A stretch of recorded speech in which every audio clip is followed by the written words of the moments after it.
आमिर साहब, सारा दिन सियासत के ऊपर बात हुई है, टीवी चैनल्स पे जो मेन स्टोरी थी, हर जगह पे मेन स्टोरी वो पार्लियामेंट और इलेक्शन एक्ट, उसके ऊपर बात करेंगे। मगर किसी की जुबान से कोई एक लफ्ज़ अदा नहीं हुआ इस एक स्कैंडल के ऊपर जिसने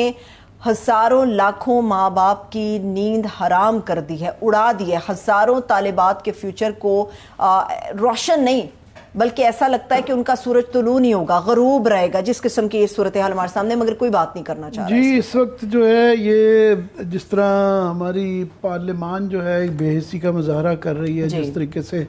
कोई मैंने प्राइम मिनिस्टर की कोई ऐसी स्टेटमेंट नहीं देखी किसी भी बड़े एक कार्रवाई डाल के जो बालपुर का वाक़या हुआ है, एक कमेटी ज़रूर भेजी हुई है और कमेटी में मैं ये ज़रूर कहूँ कि जो अफराद हैं वो उनको मैं उनका करियर देखता रहा हूँ, बड़े मुस्तनद लोग हैं, तो मुझे बड़ी उम्मीद है कि वो एक अच्छी एक आध दिन में रिपोर्ट आ जाएगी।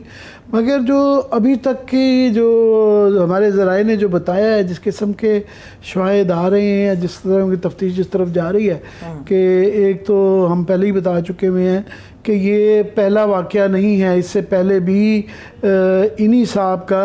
ये जो मेजर इसके कलीदी किरदार जो मेन अक्यूज़ड हैं, मेजर एजाज शाह साहब, रिटायर्ड मेजर एजाज शाह साहब, ये इनकी पहले भी शिकायतें आती रही और इनके मतलब ये कहा गया,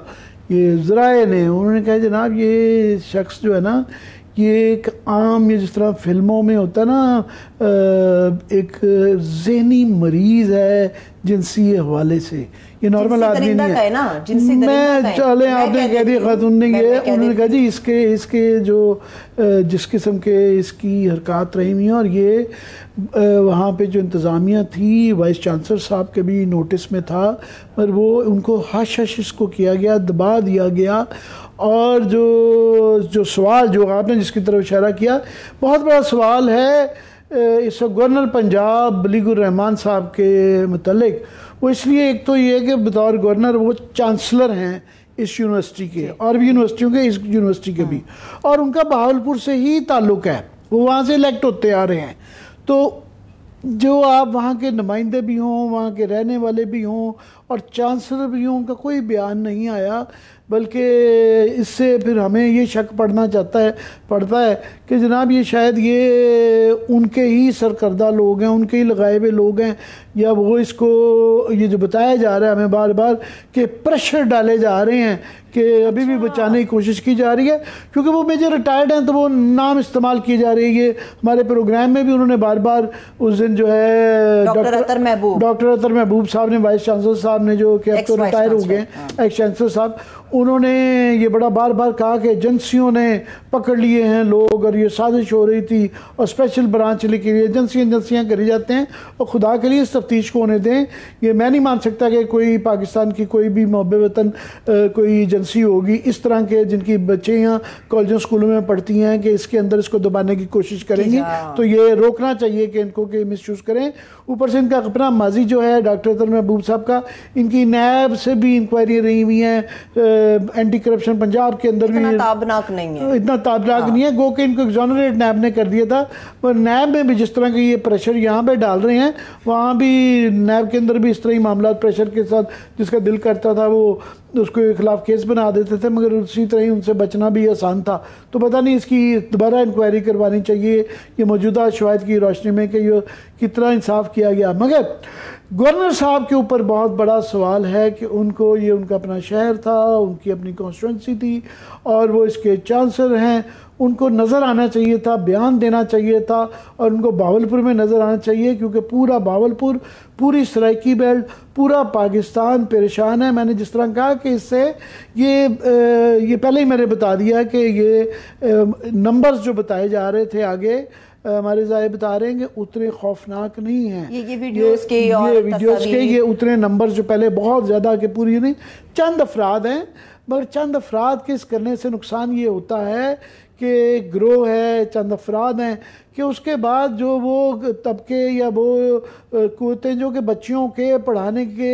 हक़ में नहीं होती, उनको मौका मिल जाता है, बच्चों के लिए, ख़ानदानों के लिए सोशल प्रेशर आ जाता है कि जी और पढ़ाएं, देखें ना ये है, तो हर घर वाले परेशान हैं, बच्चियों के वालिदैन परेशान हैं, ख़ानदान वाले परेशान हैं, इसलिए ये बड़ा ही मामला है। इसलिए ये हम तो रोज़ ही एक ही बेसिकली जो ये अब आइन तो रोज़ उसकी आइन शिकनी की जाती है, अदालतें लेटी होती हैं। तो ये पार्लियामान में और अदारों में और दलिया में एक ही कहानी है, मुख्तलिफ जाविये से रोज़ आती है। सो लोगों का अब उसमें इतनी दिलचस्पी नहीं रही है, इसमें दिलचस्पी होनी चाहिए और है। और लोगों का जो सोशल मीडिया पे जिस तरीके से लोग इसके ऊपर परेशान हैं और बिल्कुल सही परेशान है, होना भी चाहिए। तो एक तो बलीगुर रहमान साहब पे इसके ऊपर बहुत क्वेश्चन आते हैं कि वो अभी तक खामोश क्यों हैं और उनका क्या इसके में रोल है। और दूसरा कि इसलिए भी कि वो माजी में एक एजुकेशन पंजाब के याद रहे कि मिनिस्टर रहे हुए हैं डायरेक्टली इसी शोबे से। दूसरा वो मनशियात के वजीर भी रहे हुए हैं। सो उनके लिए तो डबल कंसर्न है, उन्हीं की पुरानी हिसाब का मिनिस्ट्रियों से रिलेटेड ये मसाइल हैं। उनको तो सबसे पहले सामने आना चाहिए उनको तो पता होना चाहिए था कि ये जो है। उसके बाद जो एक और जो इंक्वायरी पहले मैंने कहा जिस तरह इंसाफ के मतलब भी शिकायत आई थी मेजर रिटायर्ड साहब के मतलब भी, फिर एक प्रोफेसर डॉक्टर अबू बकर हैं जिनसे पहले 28 जून को ये डायरेक्टर फाइनेंस थे, ये गिरफ्तार हुए, मगर नशावर शाह से बरामद हुई। मगर अब जब ये केस सामने आया और हमारे जैसे लोगों ने शोर मचाया तो फिर उनके खिलाफ ये कमेटी बनाई है। पकड़े ये गए थे 28 जून को डॉक्टर अबू बकर साहब, और केस बन रहा है अब जाके 21 जुलाई को, मतलब एक महीने बाद जब ये इशू सामने आया तो इनको ये ख्याल आया। और अब वो उन्होंने अपनी कमेटियां भी बनाई हैं कि जी हमने ये कमेटी बना दी है, 2-3 कमेटियां बना दी हैं जो इसकी तफ्तीश कर रही हैं अपनी यूनिवर्सिटी, क्योंकि अब बाहर से कमेटियां पुलिस की आ गई हैं तो वो छानबीन कर रही हैं, तो इनको ख्याल आ गया अपनी। और जो अपनी कमेटियां बनाई हैं उसमें एक मज़ीद सवाल खड़ा ये होता है कि एक भी खातून नहीं है। जो ये जिनसी हरासगी की ख़वातीन के मतलब कमेटियाँ बनाई जाती हैं, यहाँ पे जिनसी हरासगी के जो इदारे बनाए हुए हैं उसकी जो चीफ़ होती हैं वो खातून को लगाया जाता है, क्योंकि ख़वातीन के मर्दों के खिलाफ ये अक्सर हरासगी उनकी तरफ से होती है। तो वो मर्दों के सामने एक तो ये हसास टॉपिक होता है, वो कंफर्टेबल नहीं होती। दूसरा आपको उनकी कमेटी के अंदर कोई खातून तो डालनी चाहिए। एक खातून नहीं, एक मर्द बैठ के डिसाइड करेंगे कि उनके साथी मर्दों ने ये ज्यादती की है या नहीं की है, तो एकदम से वो ख्याल आ गया है। फिर उनको अब जाके नई चीज़ों में उनके तर्जमान ने अब जाके ये आज बयान भी जारी किया। पहले तो